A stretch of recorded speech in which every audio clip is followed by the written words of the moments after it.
Kevin Durant is going to end up in the Houston Rocket uniform. They have the pieces, Greeny. If I'm the Rockets, I'm going all in. Jabari Smith, Jalen Green, Cam Whitmore, and some picks for Kevin Durant. And don't come give me Kevin Durant don't have it no more. The one thing Kevin Durant will do when he gets to Houston is respect Ime Udoka, because we know they have a great relationship. You pair him alongside the Thompson twin with Şengün, Fred VanVleet, the Rockets looking to make some noise. That was the one thing that they were missing in this series was a closer, and Kevin Durant provides that.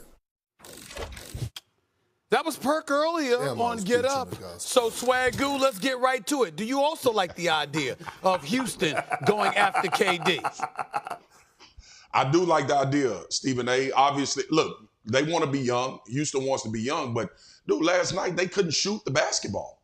And one thing we know about Kevin Durant, he can absolutely shoot it and put points on the board on the perimeter. This team last night, a young team. I saw the Thompson twin. I think he's ascending. Obviously, Stephen A., you made that statement about Green earlier. I think that's a big reason why they could explore getting rid of Jalen Green, is because Thompson looked like he's going to be what they want Jalen Green to be throughout the rest of his career. But when you look at KD is, to me, is always going to be a guy, regardless of age, that can get a shot. And I put him in that same kind of vein as Dirk.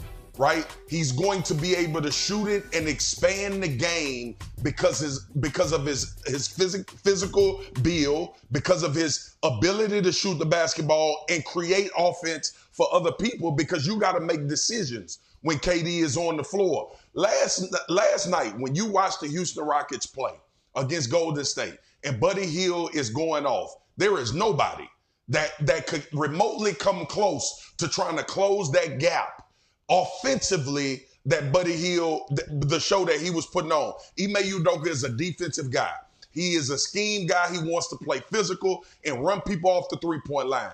It did not happen last night because nobody on the other end forced Golden State to play any type of defense beyond the perimeter. They packed the paint and forced them to try to be an offensive shooting team, and they could not do it. KD would remedy all that.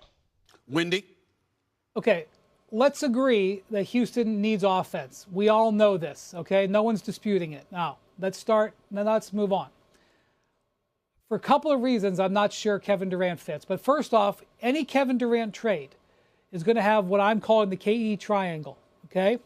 One, it's got to be a place Kevin Durant wants to go. He is already on the record on Draymond Green's podcast saying he wants to control the end of his career, and he should. I get it. Two, it's got to be a team that can send stuff to Phoenix that they want. Now, on this case, the Rockets might fit both 1 and 2 because he's got connections in Houston. The Rockets have a bunch of the Suns' stuff.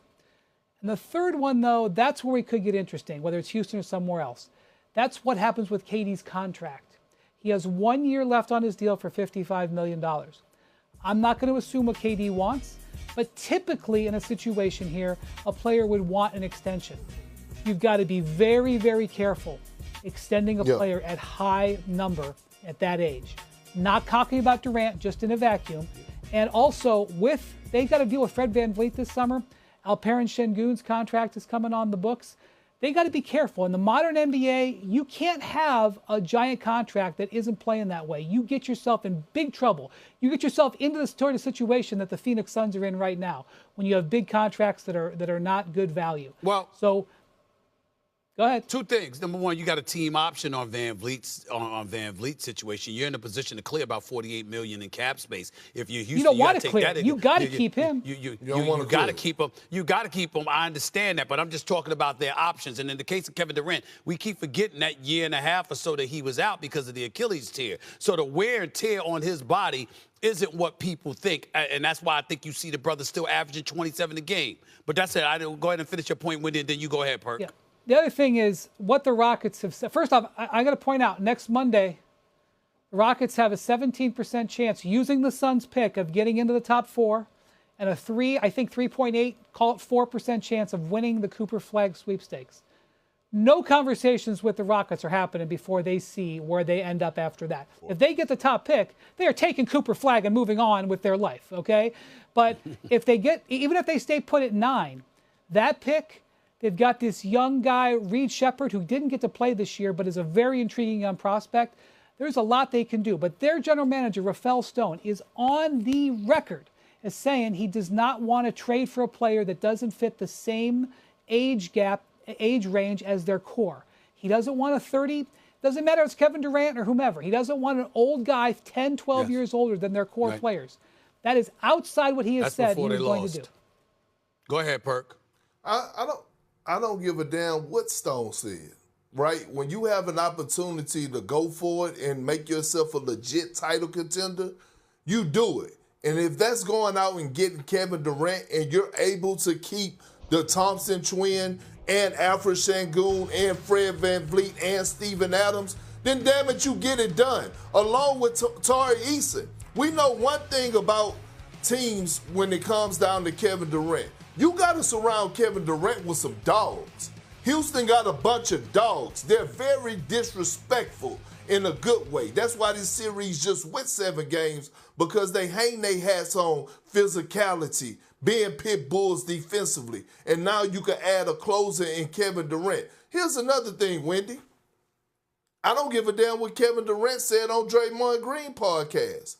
He don't have the luxury to dictate and say how he wants his career to end, right? The Phoenix Suns don't owe that to him. The Phoenix Suns need to do what's best for their organization. Kevin Durant haven't delivered a championship to the Phoenix Suns, so he can't dictate that. He doesn't have a no-trade clause. The Phoenix Suns, if I'm looking at it, I'm doing what's best for us. Now, I will have a conversation with KD, but I don't think KD is mad if he ends up with the Houston Rockets under Ime Udoka. That would be huge, and they would be legit title contenders. Well, the bottom line is let's throw this out there as a point of fact. If Houston had their druthers, they would prefer Devin Booker to Kevin Durant, but Phoenix Ishbia ain't giving that up. So, and you can't trade Bradley Beal's contract with his no trade clauses. He doesn't want to go anywhere. So you have to move Kevin Durant, and I totally agree with you, Big Perk. Kevin Durant is in no position to dictate where his future is going to end at this particular moment in time. Not when you're going home in the first round or not even making the damn playoffs. It's just that simple. That's the way that it goes. So we'll see what happens. The Houston Rockets have 5 tradable firsts in the next 7 years, and obviously 2 unprotected firsts in 2077 and 2029 as well. So they've got some assets to move. We'll see what's happening. Swagoo, go ahead. I'll give you the last word on this as we switch subjects. Stephen A., when Wendy was talking, brought up a great point. This is about if Houston is playing the long game or they want to win right now, right? You get KD, you know he's not there for a long time, but you fix something on your team that needs an answer. If the potential of getting Cooper Flagg is going to infuse with that young group, and they feel like this is going to be a long-term situation like it was with Tatum and Jaylen Brown, and it took a while for the Celtics to get over the hump, put the right team together to come to fruition and win championships, and now be the team that we think of them as. What is Houston's plan long-term, or do they have the short-term view like you and Perk and I think they should, as far if they feel like they're close to winning the championship? But I didn't want that to fall on deaf ears, what Wendy said, because it could be